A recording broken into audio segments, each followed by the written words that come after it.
to you, Dave. Great, great. Well, thank you very much. Very grateful for the introduction, and thanks to all of you for spending some time with us. We're in the Philippines right now, so it is coming up on midnight here. So but it's well worth the time to spend time with you guys. I think that much of my life has been devoted to the whole concept of trying to use my energy and efforts and the resources that God has given us in the most effective and efficient way. So, I just love to learn from everyone else and maybe share a little bit of what God has done for us. So I have a few slides to share, and we'll kind of run through those quickly, and then hopefully have some time to talk further.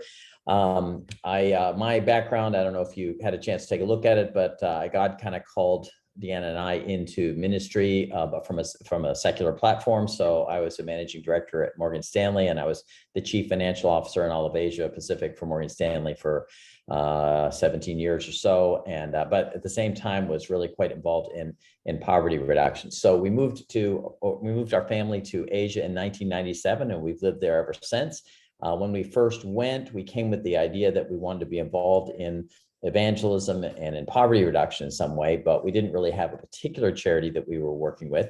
So we decided to look for ministries. And so we decided to use a strategy that was kind of like a private equity strategy, where we tried to invest a little bit of time and a little bit of money in about 10 small charities and we would try to figure out which one we could bring to scale.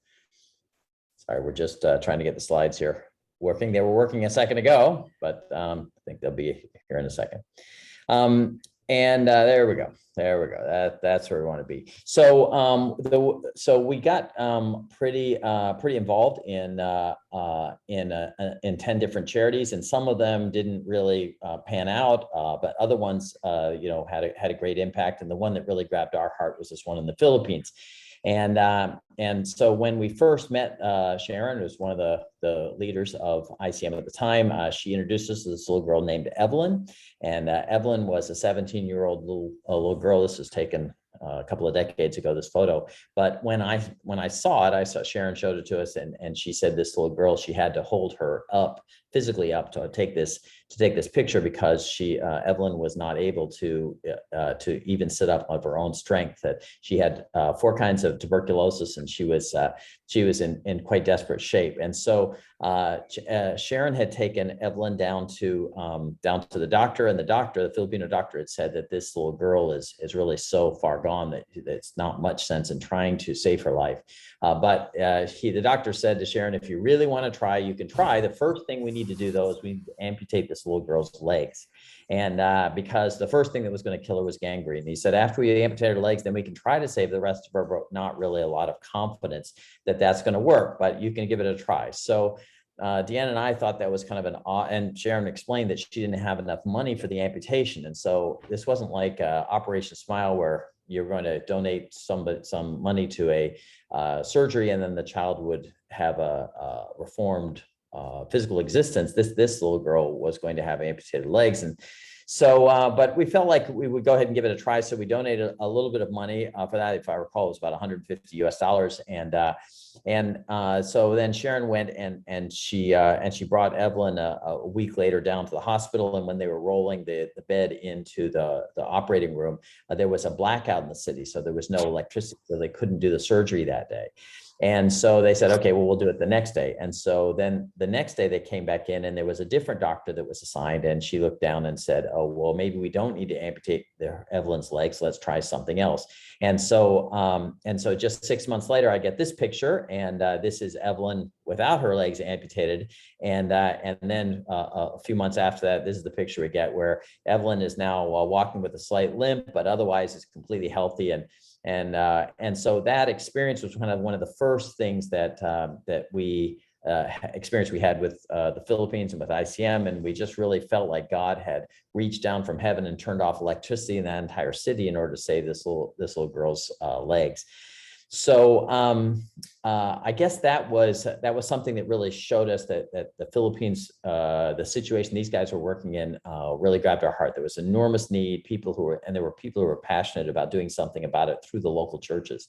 And so ICM's board at that point were all Hong Kong-based financial services professionals, business professionals, Christians, and they wanted to help poverty. And so for the first decade, we used to go back and forth to the Philippines quite regularly, and we would sit down with those local Filipino Bible college students who were very, very poor themselves, and we would just do a reflective listening, and we would listen to them about what they felt like was working, what wasn't working. We would help them understand that it seems like that program is working better than this one, and they would say, but both of them are good. And we'd say, yeah, but if you've got limited resources, you should invest more in the one that's having the biggest impact. And so that was kind of a unique sort of philosophy for the people we were dealing with there. But at any rate, we kind of went that way, and eventually we grew over the next 10 years. We grew that ministry from about $50,000 per year to a budget of about $1 million a year, mostly with just a couple of us putting our own hands in our own pockets. Because it was our own money, we weren't spending anybody else's money. We really needed to know that we weren't wasting our own money. So like anybody in business, we needed data to know whether there was a good return on investment. So we counted everything. And that happened for the first decade or so. But after the financial crisis in 2007 and 2008, then ICM struggled financially. And so we ended up taking a deep breath and kind of closed the ministry down for about 2 months. But when we did that, we said that we're going to reopen in 8 weeks.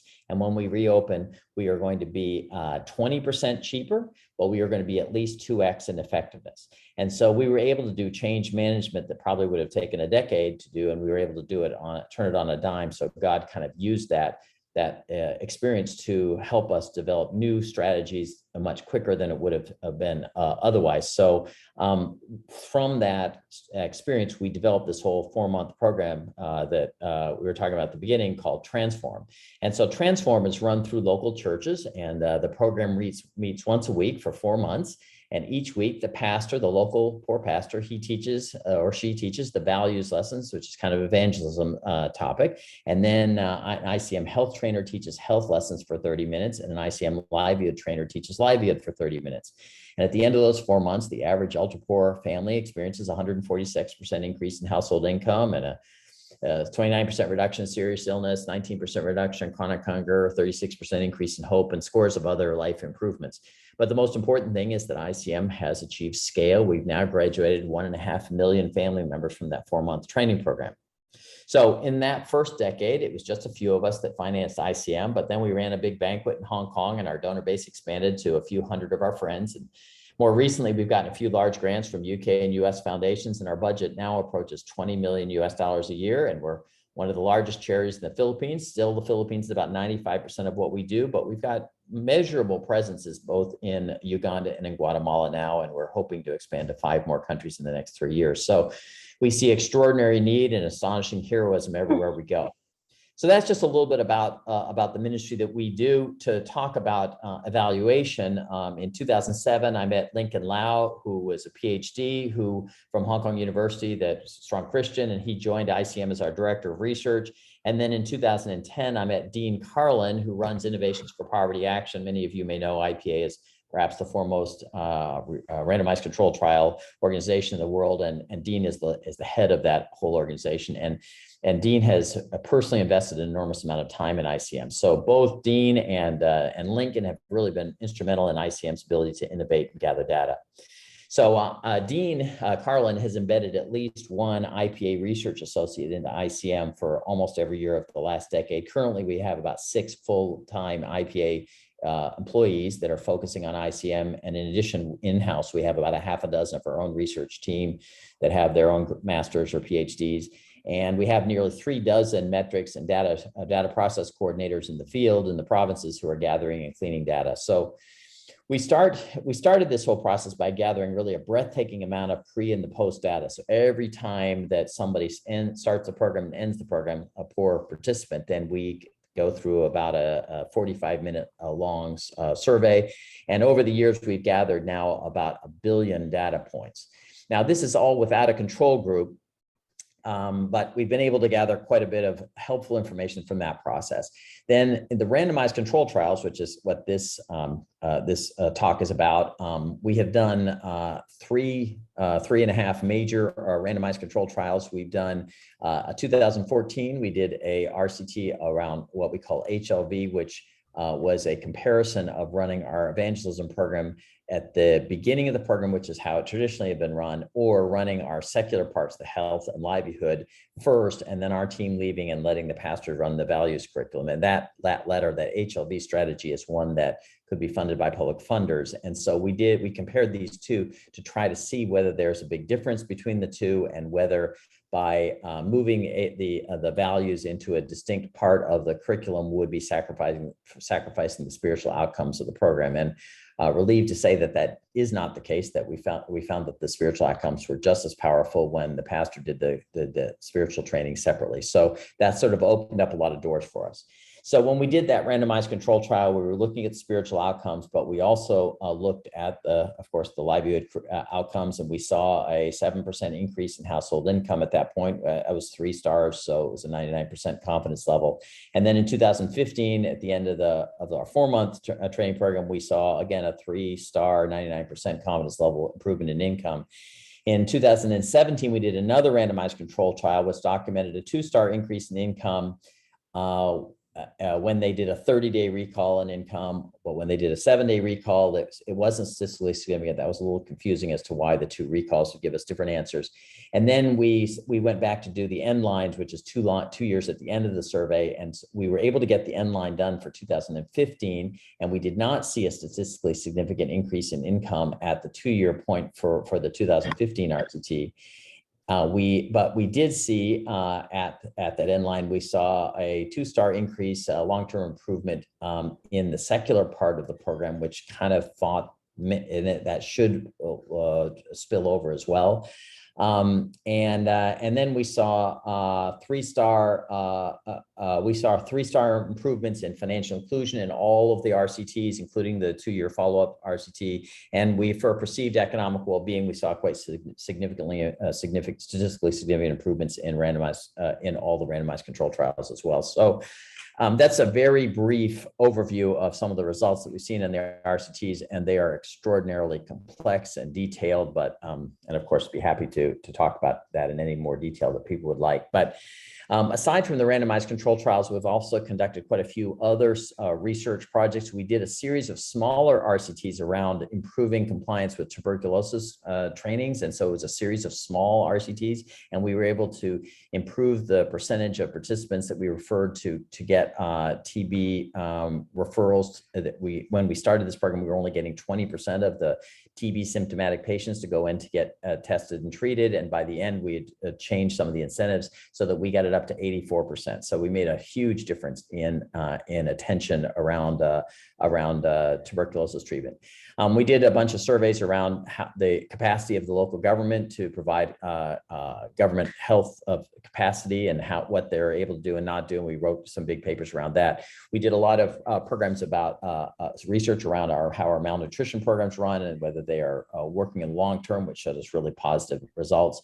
We did something called Project Snapshot. We've got, I think, we're in the 10th largest savings group network in the world, and we went around and found every single one of our 3,000 savings groups, and we got them to give us data on what they were doing, and then we were able to longitudinally pace that and see some really important results around how the savings groups are working and what is not working, and we were able to do some qualitative work around why some of the things that weren't working were not, and it's actually changed. It's really revolutionized the way we run our program. We also did a couple of spiritual intervention studies. We did one on how pastor training works, and it was a 2-year study. It was huge, and we had 6 different pastor training programs, and we gave each one of them 1,000 pastors, and they did pastor training for 2 years, and then we compared each one of those 6 treatment groups against each other to see which style of pastor training was most effective for the poor pastors that we treat in the Philippines. And then finally, we did some evaluation around evangelism techniques. So there was a series of ways that people present the gospel message. So there's the 4 spiritual laws, there were some hand motions, there's some basic Christian living. And what we saw is that in this particular case, that one of those strategies seemed to significantly outperform for this particular population. So that helped us to try to figure out how to best present the gospel in the most effective way. Now, those are just sort of some of the things we have done. I was originally hoping that ICM would become essentially an RCT factory, because we run about 500 communities every 4 months where we're doing a 4-month intervention, and we do pre-post surveys anyway. So that gives us a baseline and a midline data that could be used in an RCT. So all we would need to do to make it an actual RCT is we'd need a randomization and a control group, and then survey the control group, and then all the rest of it would all work. So that we thought it was kind of going to be not as difficult, but I think that RCTs have proven to be a lot harder than we expected. They are expensive, and more importantly, they're really complex. So a few reasons. First, you need to know what your KPIs are and what questions you're going to ask to measure those KPIs. That is a huge project. And so because you can kind of think you're going to have a few survey questions, and it seems simple, but when you actually get in the detail of whether you're actually diagnosing what you're looking for, it's actually quite a difficult thing. Secondly, you need objective enumerators. They're going to access the communities. They need to be able to speak the local language. Most of our participants don't read and write very efficiently, so all of our questions are done orally, and they need to. And so we've got maybe 300 or 400 people that are willing to work for us part-time. And so whenever we need enumerators, they will go out and they will ask questions, and then we pay them on a day rate.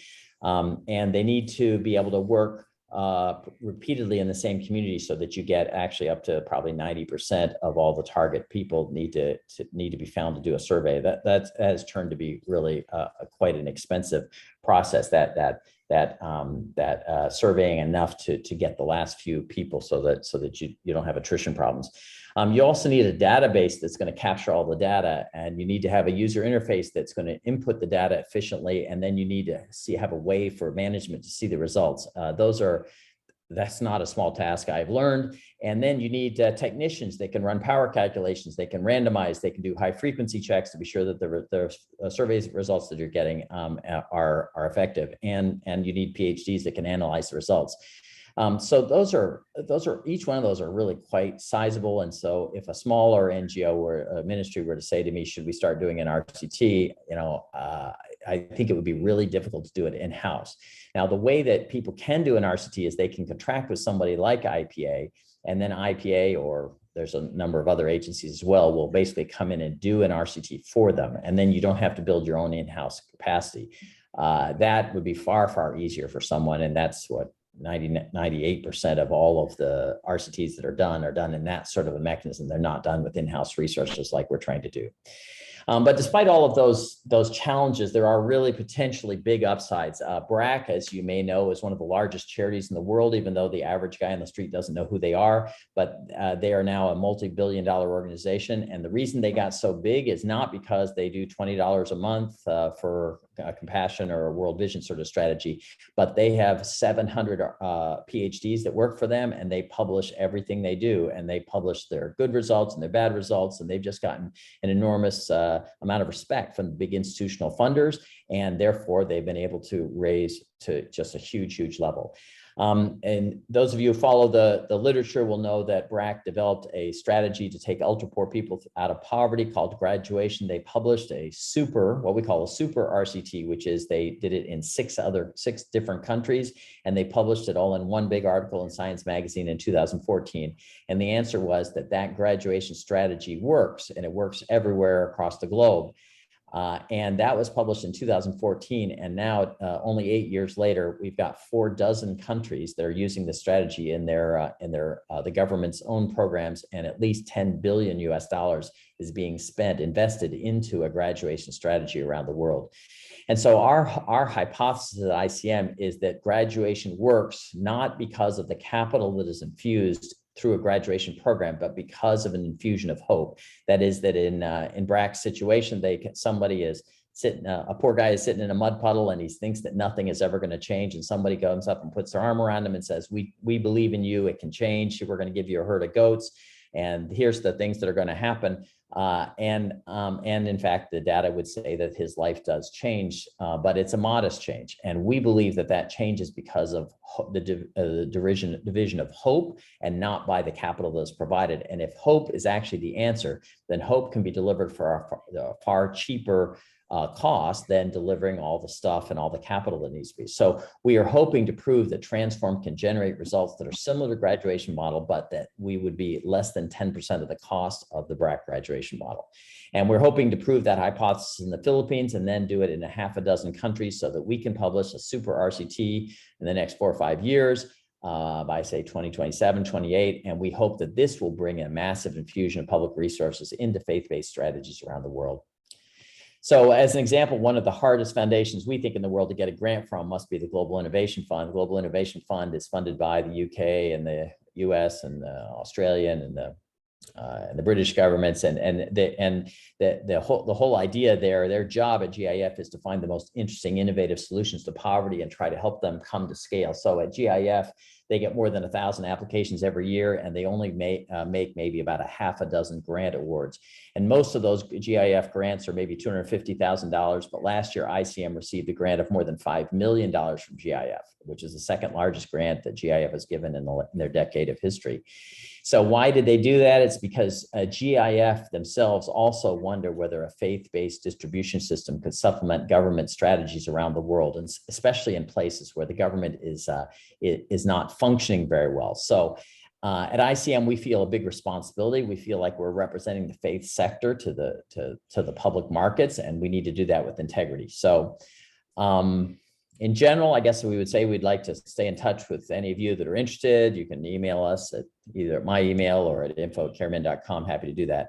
And let me just finish with one last reflection out of scripture. It's actually the intersection of two Old Testament stories. In 1 Kings chapter 17, there's been a 3-year drought, and Elijah meets a woman who's going to bake her last cake. And she says, I'm going to bake this cake, and then my son and I are going to die, which is sort of a haunting statement for someone to make. If someone says, this is my last meal and then I'm going to die, it means they are in advanced malnutrition already, because if they were healthy, of course, they could live for weeks and weeks. But if somebody is on the edge of death, that means that there's enormous malnutrition. It means that people all through their whole society have been dying of malnutrition anyway, and she's just going to be one of the lattest ones.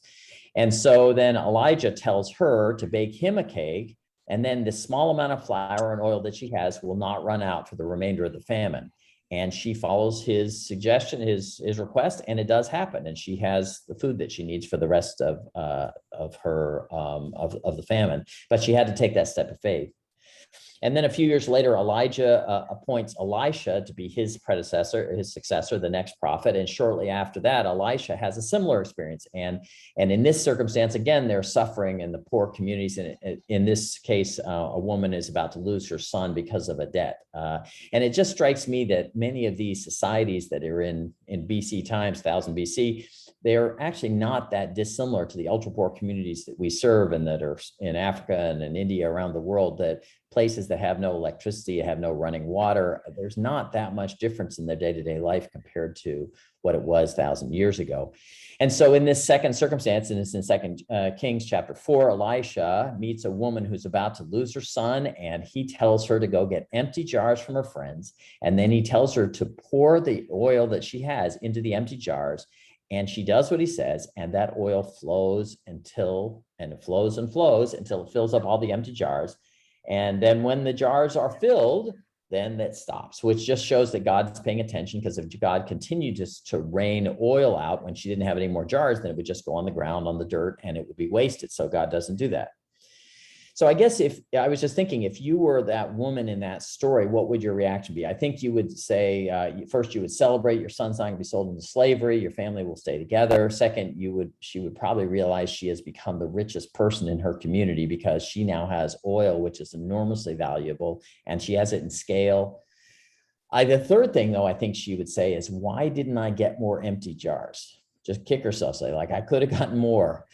And I think a lot of us probably can relate to that. We ask God to bless our efforts, and sometimes he rains oil from heaven to bless what we ask him to do. But sometimes God looks down and he sees that we don't have a jar at all. And he's in that circumstance, he's not going to rain oil down onto the dirt, or he sees that we're holding a jar to receive his blessing, but he can see with his x-ray vision, he can see that that jar is cracked. And so he's not going to put oil into a cracked jar. And so God knows all that. We can't expect him to bring us blessings if he knows they're all going to be wasted. So I feel that my job as ICM CEO is to prepare our ministry to have empty jars. We need to have strategies that have evidence to prove our effectiveness. We need to have a reliable distribution system. We need to pray that we have leaders in our organization who are ready to go and to bring us to the next level. And then we need to present all these as an offering to God. We do that without presuming that God is what he's going to choose to do, because God is God and he knows what he's going to do, and he knows far better than we do. But at least we know for sure that God is not going to bless us if our jars cannot receive the blessings that he wants to bestow on us. So that is highly relevant for me. For ICM, it's also highly relevant for me. I need to present myself as an offering to Lord Almighty. I need to present to him what I think he is calling me to do. I need to work on my weaknesses, on my humility, so that God will be glorified if he chooses to bless our efforts.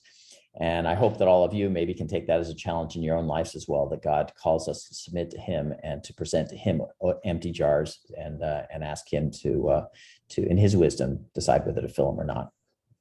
So that's just a little background of what we're doing at ICM and what we do with research. I'd be happy to answer any questions that people might have. Excellent. Thank you so much, Dave.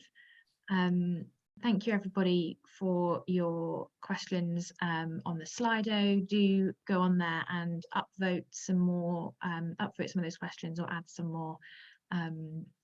We've got some time now to ask those. So the question that is at the moment at the top of the list is, how have other Christian nonprofits or nonprofit executives responded to the RCTs that you've done at ICM?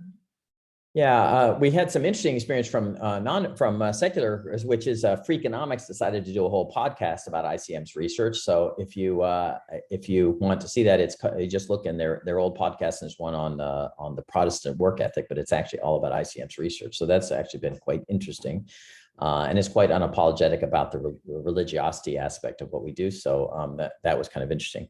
I think that we've had a lot of engagement with the M&E and the other research related people from other NGOs. I would say that the faith-based organizations that we've looked at, a lot of them really desperately want to know the truth. They're not just trying to get data to prove that their program is looking well so they can give it to donors. They actually genuinely want to know whether the program is doing well, so that they can then, if it's not doing well, then they want to be able to improve it.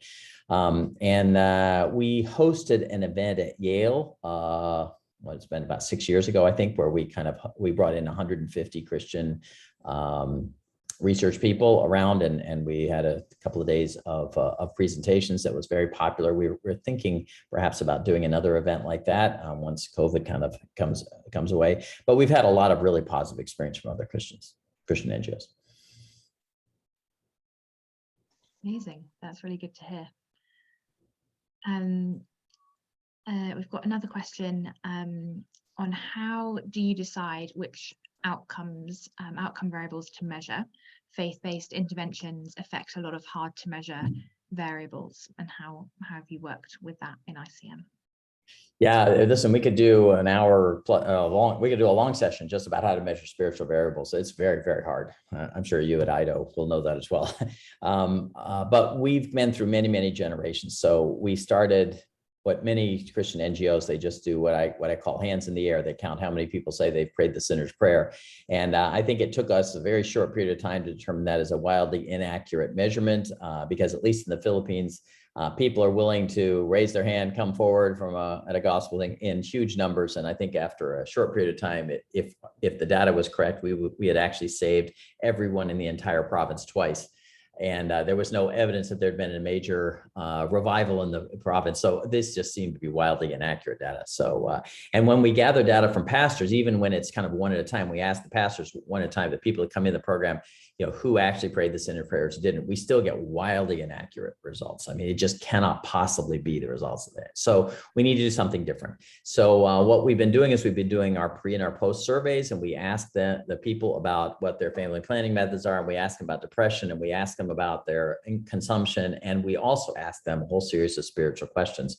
And so we will ask them about how often they read the Bible, and we will ask them whether they go to church, and we will ask them some theological questions, and we will ask them some serious questions. And without going, it take a long time to explain how we did that, but if you jump right to the end of the conclusion, I think that if you're dealing in a country where there's a Christian ecosystem, which means that, like, if you look at our participants in the pre-survey, before we ever talk to them, if you ask them, is the Bible true? Is Jesus the Son of God? Everybody in the country says yes.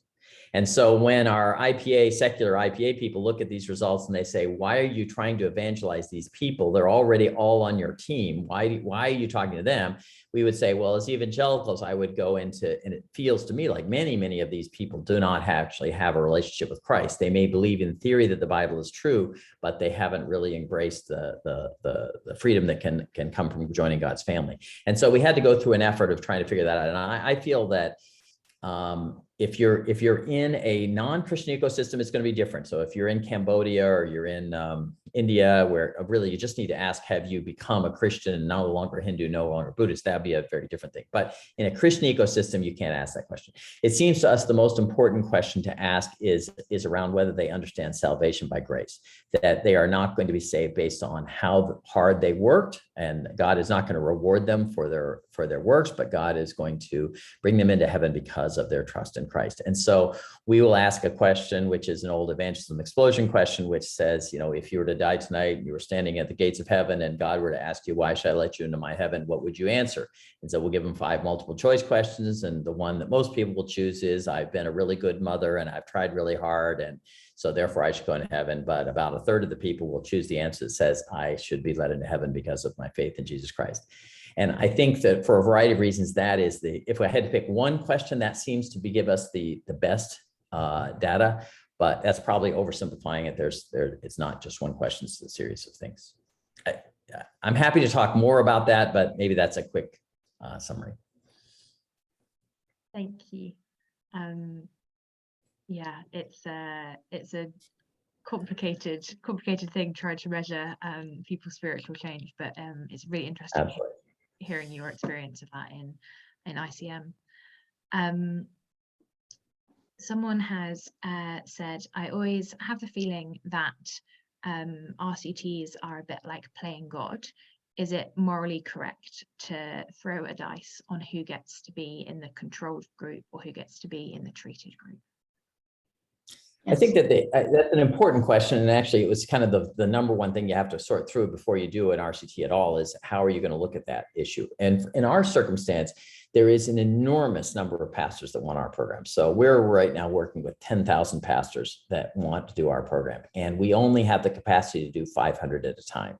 So by definition, we are going to have to, some people are going to get the program today, and some people are going to get it next year, and some of them are going to get it the year after that. So, and how do we decide that? Really, frankly, it's kind of random as to how we decide. Or it's like, the local ICM staff, does he know that pastor? And like, how does he decide what the order is? There's no good way. It's not like it's not a way that, there's no way that we could just say the most needy pastors are this, and we're going to do them, and then we're going to do the next most needy. The pastors are all very needy. So what we did in the RCT is we basically prepared twice as many pastors for the current batch as they could, and half of them are going to get the program now, and half of them are going to get the program in 2 years from now. And the pastors are willing to do that, and then the people that are going to get later are the ones that are in the control group in the short term. And I think that was something that we had to kind of struggle with a little bit at the beginning, but now ICM's staff and our programs and our pastors seem to be quite comfortable with that. It doesn't seem to cause that much trouble anymore. It's really interesting to hear.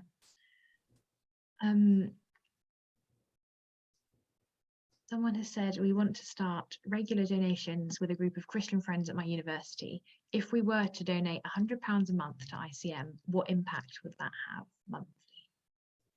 Well, at ICM, we can do a 4-month training program to a community, which is 37 families. It's right at 200 family members, and we can do the whole 4-month intervention with all the spiritual stuff, but all the health, the livelihood, the education stuff I didn't talk about, but we do that as well. And it costs us right at about $2,000 US to do that. So if you got £100 a month, in a year, you're pretty close to paying for a community. And then if that's what you want to do, then we would actually assign you a particular community, and you would get a picture of the 200 people that you're helping. And then we would provide you a report on what happened in that community. And so we can send you the GPS coordinates of the community that you're helping. So we're able to provide quite a detailed level of engagement around that data. Having said that, and so we're quite blessed to be able to do that. And since we're doing so much pre-post data and it's all in the same database, we can actually get a lot of data out for particular donors. But having said that, I think the whole concept behind effective altruism is that donors should be chasing the most effective use of their money. And what donors that don't believe in effective altruism do is they chase the charities that are able to provide them with the best feel-good experience. That is, the donors are kind of getting something back. They're giving a little bit, but they really are measuring not how much their impact is it, but how well does it make me feel. And I think that honestly, the more that you can decouple that need for the personal gratification from the effectiveness of your donation, the more ROI you're going to get for the kingdom. Is that unfair? I mean, I would agree with you. There is a session later on, is it slightly different emphasis, but there is a session later on earning to give that may touch on some of those kind of questions.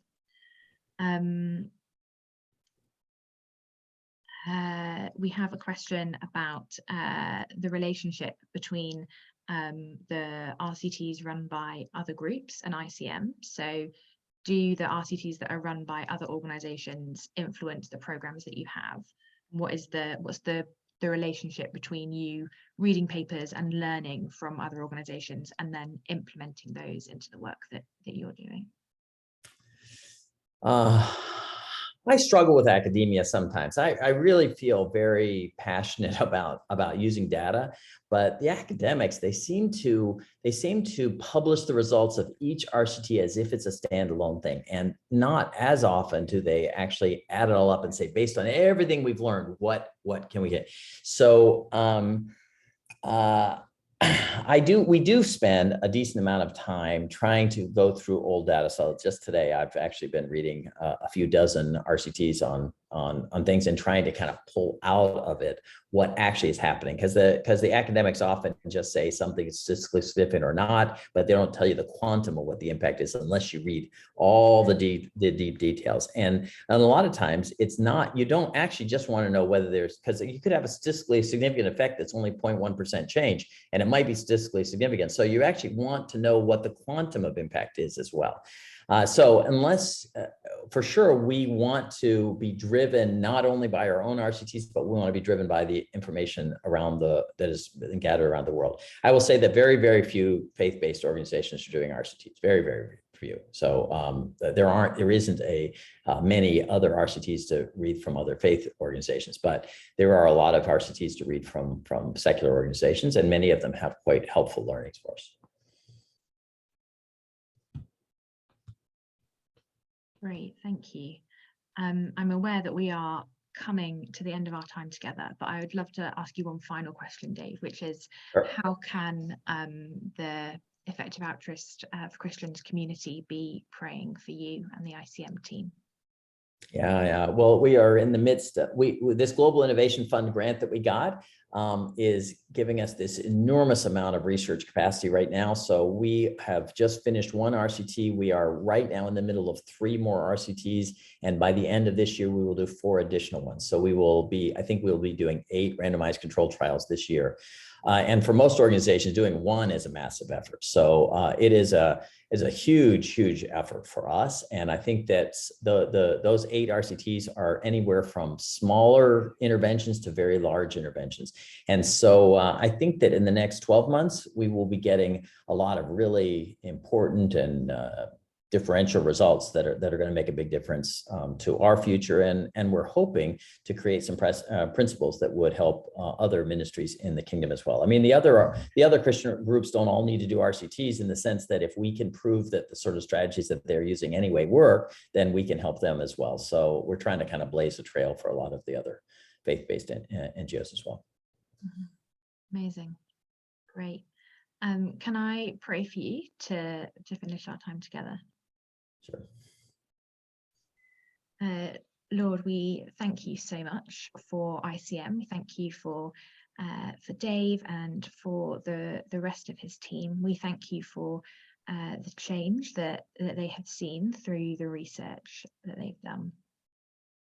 And Lord, we ask that you will bless each